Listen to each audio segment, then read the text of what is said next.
Sering dibilang terlalu berenergi, hiperaktif, dan tidak bisa diam oleh orang-orang di sekitarnya, padahal banyak individu dengan ADHD yang diam-diam berjuang dengan insomnia parah setiap malamnya. Berdasarkan penjelasan medis, hiperaktivitas fisik yang terlihat hanyalah puncak dari sebuah gunung es. Di bawah permukaan tersebut, tersembunyi sebuah kelelahan kronis yang menggerogoti energi mereka setiap hari. Mari kita selami misteri medis di balik kelelahan dan gangguan tidur pada kondisi Attention Deficit Hyperactivity Disorder, menepis mitos lama bahwa mereka memiliki baterai energi yang tidak pernah habis. Menurut edukasi kesehatan neurologi, kondisi ADHD sangat erat kaitannya dengan disregulasi neurotransmitter, khususnya dopamin dan noradrenalin.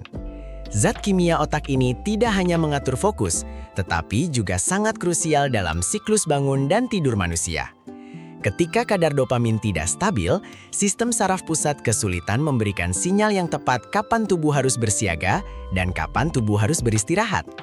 Akibatnya, jam biologis tubuh menjadi kacau, membuat proses memulai tidur menjadi sebuah tantangan medis yang sangat berat setiap malamnya.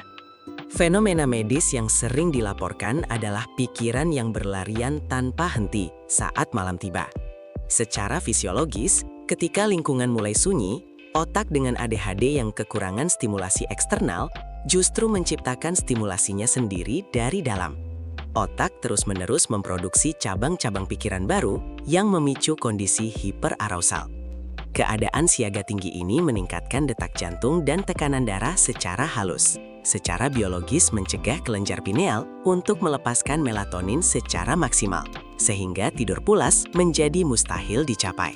Berdasarkan observasi klinis, gerakan yang terus-menerus atau rasa gelisah pada penderita ADHD tidak selalu berarti mereka kelebihan energi fisik.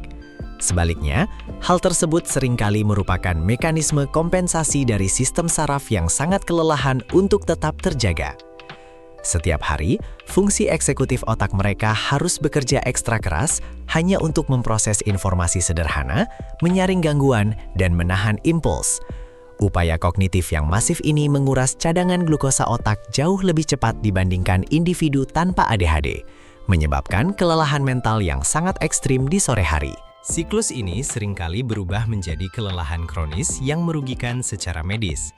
Pasien mengalami defisit tidur di malam hari, yang kemudian menyebabkan kantuk luar biasa dan disfungsi kognitif di siang hari. Untuk mengatasi rasa lelah tersebut, otak secara otomatis memicu pelepasan hormon stres seperti kortisol dan adrenalin agar tubuh tetap berfungsi. Sayangnya, lonjakan hormon stres buatan ini justru akan membuat mereka kembali kesulitan tidur di malam berikutnya. Jika tidak diintervensi secara medis, siklus berbahaya ini akan berujung pada kondisi kelelahan total. Literatur medis modern menyoroti tingginya prevalensi sindrom fase tidur tertunda pada populasi ADHD.